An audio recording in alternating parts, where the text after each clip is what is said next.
il y aura un gros problème de financement des retraites. Donc ça veut dire que ceux qui ont 20 ans aujourd'hui n'auront pas de retraite.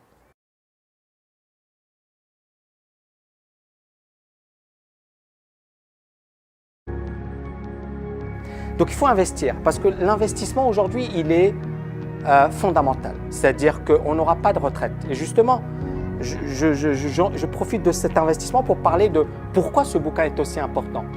Parce qu'au-delà du processus, des règles qu'il va vous donner pour réussir, en fait, aujourd'hui, il y a un enjeu qui est crucial, qui est finalement le vieillissement de la population mondiale.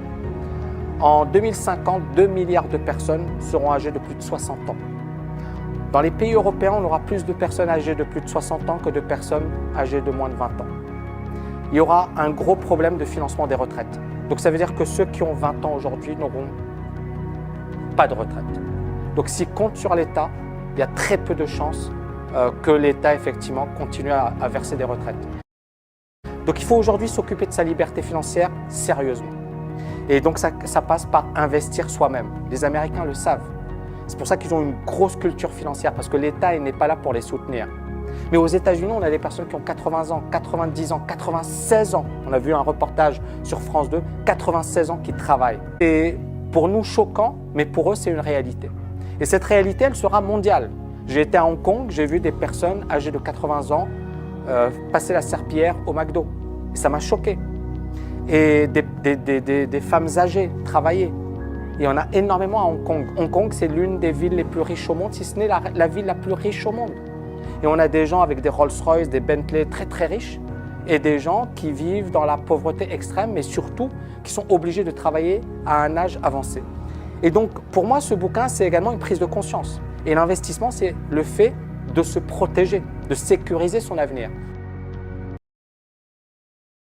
C'est là que je viens quand il fait froid et qu'il pleut. La récession laisse au moins à Keith un toit sous lequel dormir. Mais la loi interdit aux sans-abri de passer la nuit ici. S'il se fait prendre, c'est la prison. Je m'imaginais pas passer ma retraite comme ça, non. Même pas dans mes plus mauvais rêves. Même pas dans le recoin le plus tordu de mon imagination. Sans ça, je pourrais exister, mais pas vivre. Vous comprenez ? Il y a une différence entre avoir le minimum vital et pouvoir s'offrir quelques petits plaisirs dans la vie. C'est pour ça que je travaille.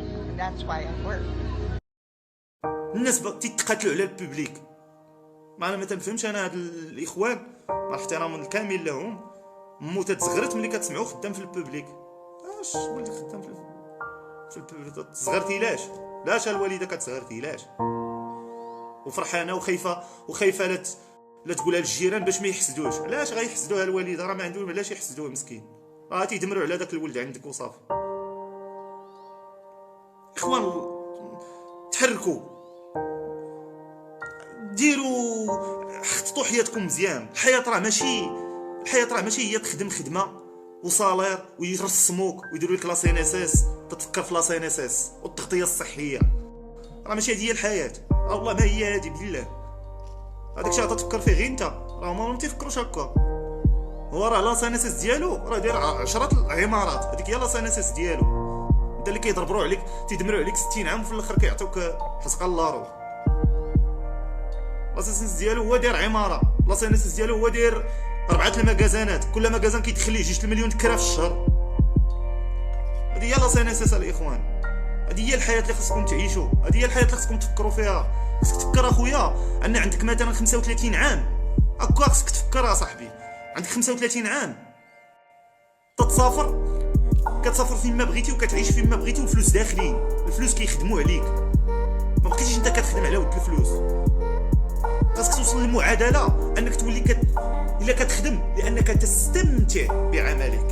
ماشي كتفيق الصباح وتقول الصباحات وليل ولا تاني بغيت نتلاقى مع ذاك